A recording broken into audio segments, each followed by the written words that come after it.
flesh. So forgive them. What can you do?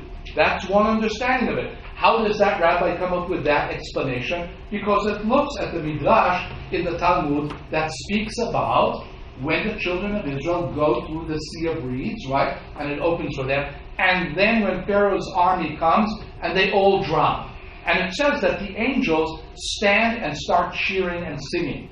And God says to them, excuse me, my creatures are drowning in the sea and you're singing? Look at that. That's beautiful. That's a beautiful understanding. That's wonderful. That's why, by the way, we dip our finger 10 times in the wine and take out from the cup of wine to understand that each time my enemy suffers, I am diminished. Something of me is taken away too. You can't just kill God's creatures and think that, oh, well, that's cool because I'm with God. No, that's not the understanding. All of God's creatures are God's creatures. And when they're harmed, I'm harmed as well. It doesn't mean I don't have the right to fight. It doesn't mean that what I did wasn't just. It just means that there is a price for freedom.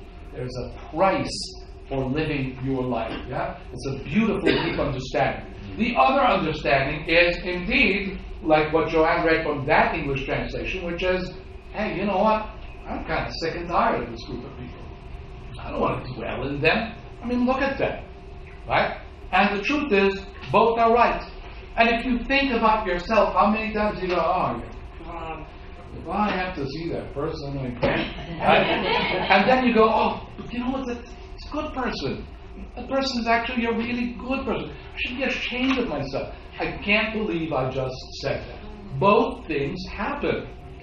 And if they happen in a human, understand that from a Kabbalistic point of view, they happen in heaven. Now, I want you to see how beautiful, what the beautiful thing that Kabbalah does here, that the Zohar does, in talking about how much God loves human beings. And I'm going to take a very, very small sliver of a really deep text here, and very complicated text, just a sliver, because more of that and the head starts spinning, but just enough to understand how the Zohar is looking at our life on earth. The Zohar says that when God is happy with humanity, the light pours out from God and reaches up to the place where Jacob dwells. And then from Jacob it spreads, and those lights now, not the light, but the lights, inun v'chayin, these lights, as opposed to in the singular, these lights spread until they arrive to the place where David dwells. So look at me and go, huh? What does that mean? Alright, here's what it means. We know that there are 10 emanations, and we know that each emanation has a quality. We know that each emanation has a certain place in the hierarchy. The sixth emanation, or what we call in Hinduism the heart chakra, is Yaakov. It's Tiferet. The emanations are associated also with biblical characters. Yeah? The third emanation, for instance, is our mother Leah. The emanation of understanding or discernment. Ima Shalmala, our mother on high, Rachel. Now, do you see why if there's a triad sitting on top of the emanations of God, and one of them is feminine, that one might mistakenly think that there's some Christian influence here? There it is. Okay, it is. But now, so what's the beat? The beat is associated with the Sphira of Malchut, with the 10th emanation, with the one with which we interact.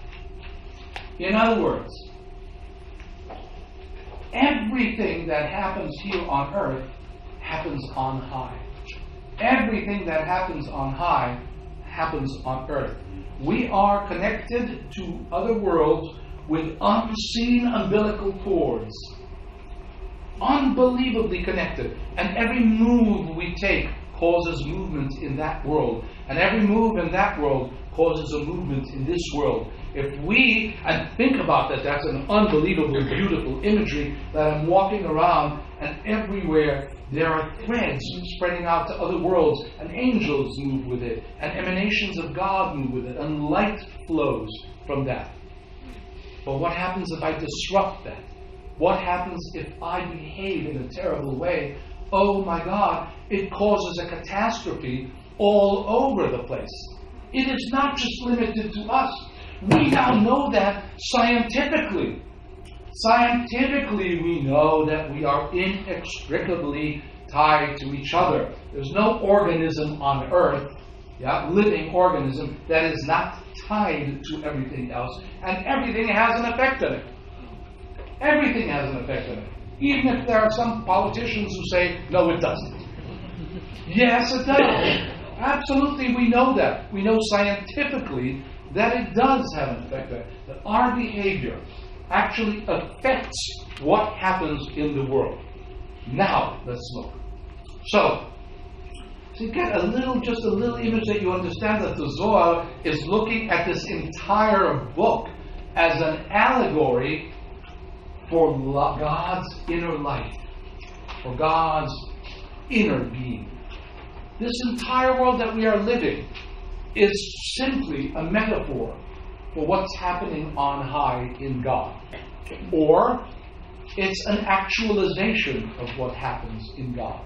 Therefore, if a human being was created with all the qualities that the human being was created with, since we're created in the image and likeness of God, then so is God that way.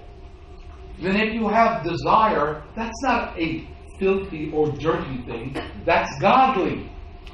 How do you use it? Now that's the question. That's where choice comes in.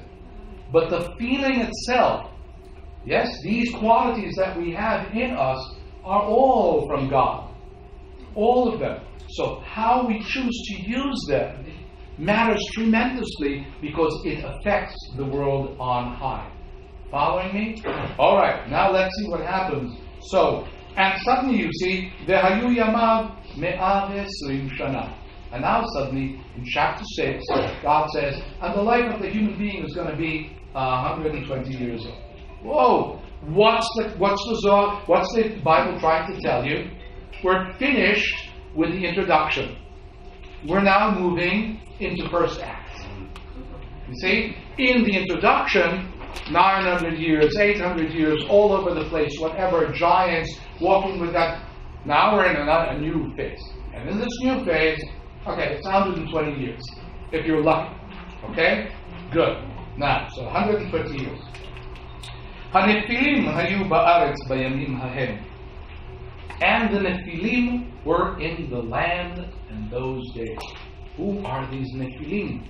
Well, next time we're going to come across the word Nephilim is going to be in the book of Bamidbar, in the book of Numbers, and Moses sends Joshua and Caleb ben Yefuneh and 10 others, 12 spies, to scout the land of Israel, right? And they come back and say, oh my God, this land is filled with Nephilim. How do we usually translate it then? Giants.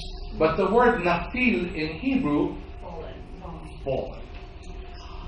Nafal, fallen, as in fallen down, fallen angels.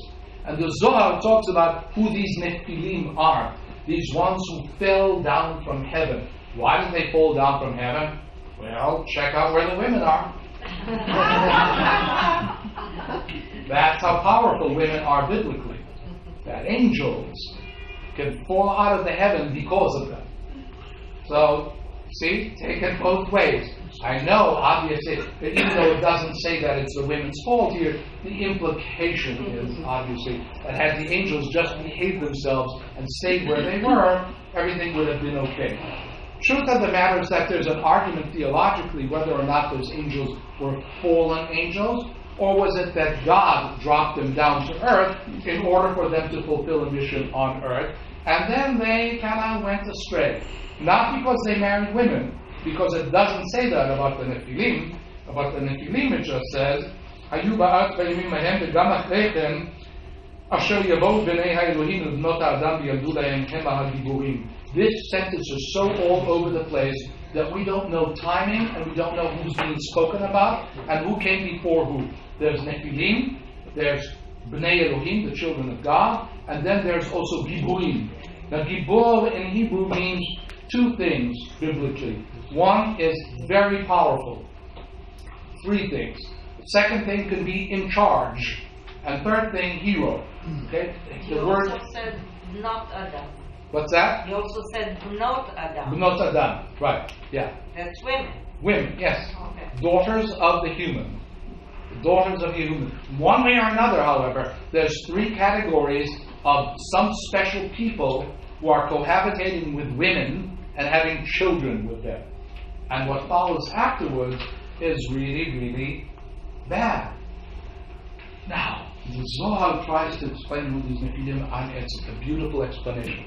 Bear with me because it's a little bit dicey. It says that Azza and Azael were these two angels, and they came down into earth. Now, Azza in the Zohar is written Aleph Zayin Aleph, so we are immediately tempted to think that it's Azza, like as in the Gaza Strip, and go, oh man, that place was problematic from the beginning. Which, by the way, it was, because everything that was under Philistine control was always problematic.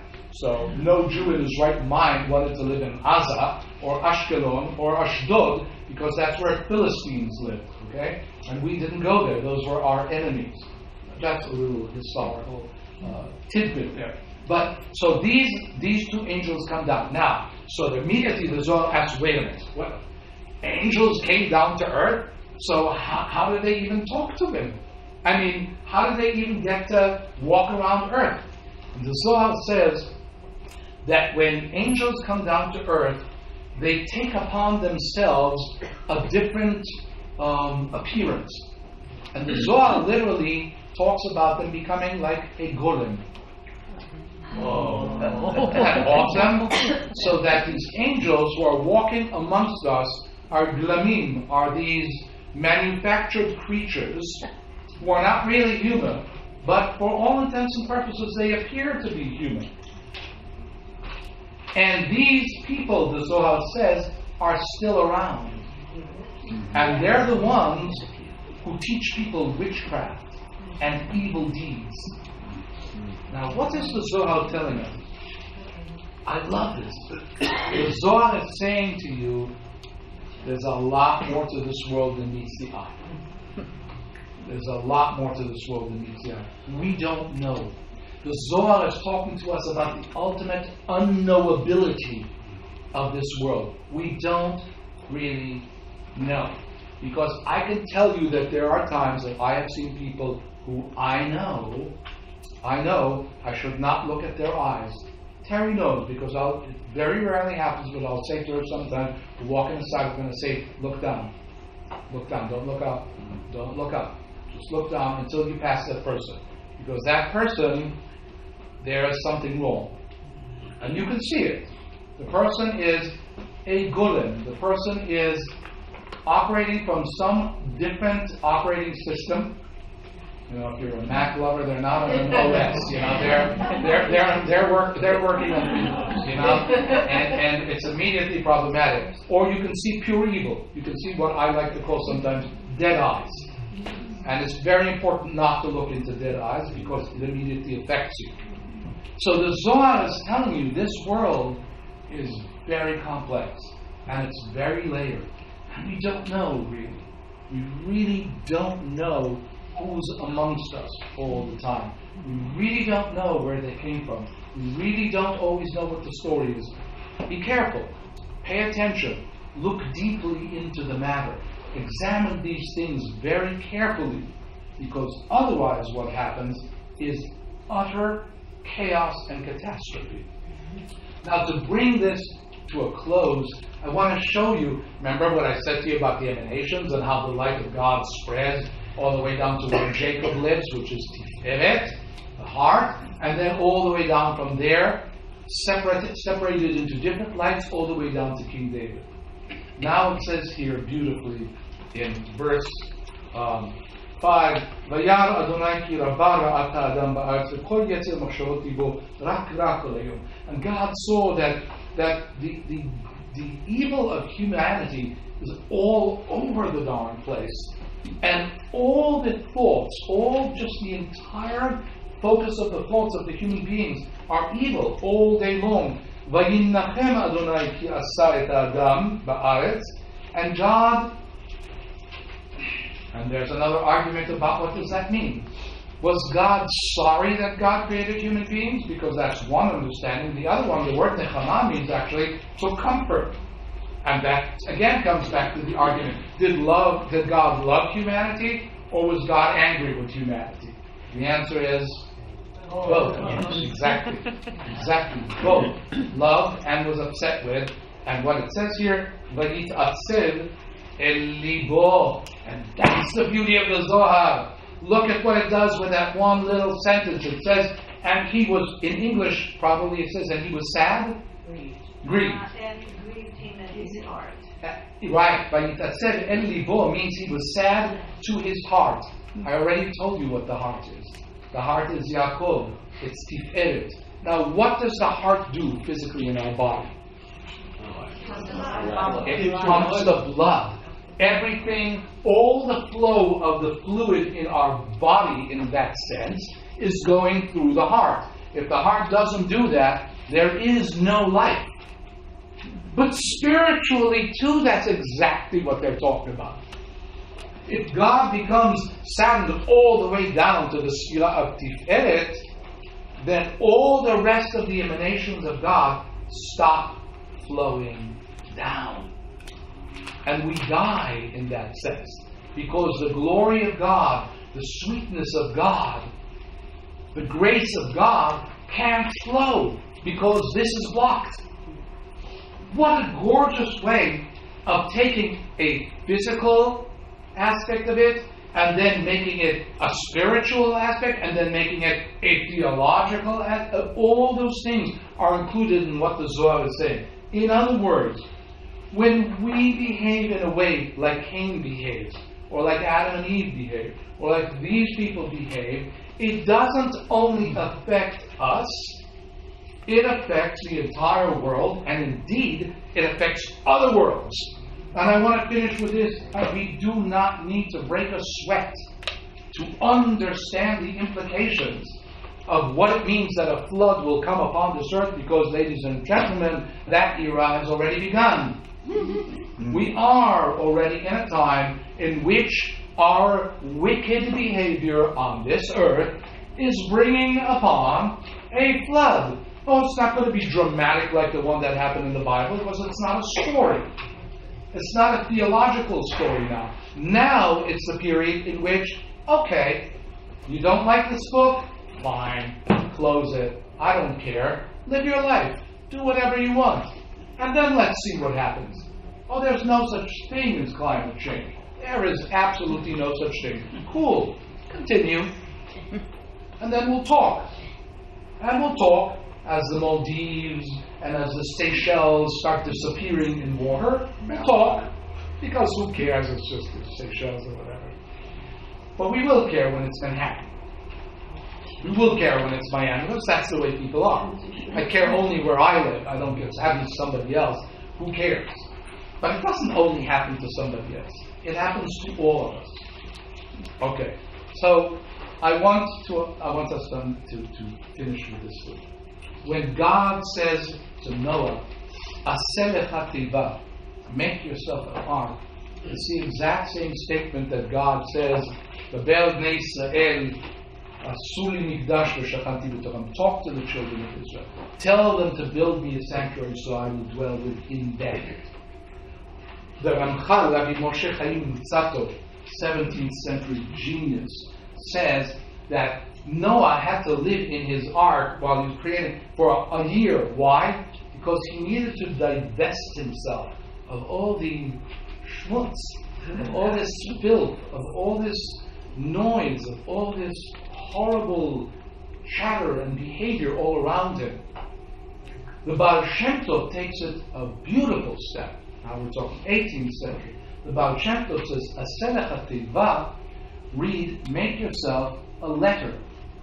Because a name for a letter in Hebrew sometimes is a teiva. Make yourself a letter. Meaning, if you apply yourself so diligently to even one letter of the Torah, you can save the entire world. If you really embody what is written there, you can save the entire world. This is a beautiful instruction because it is both an instruction for how to live a life, build an ark so that you can save the whole world. Yeah? Beautiful allegory, the story of the flood. I love when people start trying to find out where Mount Ararat actually is. I'm not interested in Mount Ararat that way. I really don't care. It doesn't matter. It's a magnificent allegorical story that has not lost one iota of its potency until this very moment, and unfortunately, I don't think is about to lose its potency for the next foreseeable future, at least. But it's also an instruction when we see what the Baal Shem Tov says as to how to practice daily. In other words, this is meditational instruction. Take yourself, remove yourself a second from all the noise, put yourself in some place, be quiet, and inhabit yourself. Really inhabit yourself. Really build something for yourself so that when you do that, God can inhabit you. When you do that, the Spirit can enter you or rest upon you. When you do that, and if everybody in the world was just taking care of themselves, just doesn't say aseh teva leman haolam. God doesn't say to Noah, build an ark for everybody. No, aseh lecha teva. Make for yourself a teva. Just you, just one person. If one person does that, we know what the Talmud says, Kol hamatzi nefesh kilu hitzil olam umlo'o. Anyone who saves a soul, it's as though they saved an entire universe, or anyone who kills a soul, it's as though they killed the entire universe. So it's a very, very personal instruction. We're not used to that in Judaism. We think we're all a communal religion, but we're not. We're all the time a balance between the communal and the individual. This is a very individual story. One person was okay enough. And it implies, therefore, that that's all it takes. One person. So, right? It may not be yours to complete this entire task of saving the world, but it is not up to you to not do it. In other words, what Sefer Bereshit, what Noach is telling us, what the Ramchal is telling us, what the Baal Shem Tov is telling us, is really simple.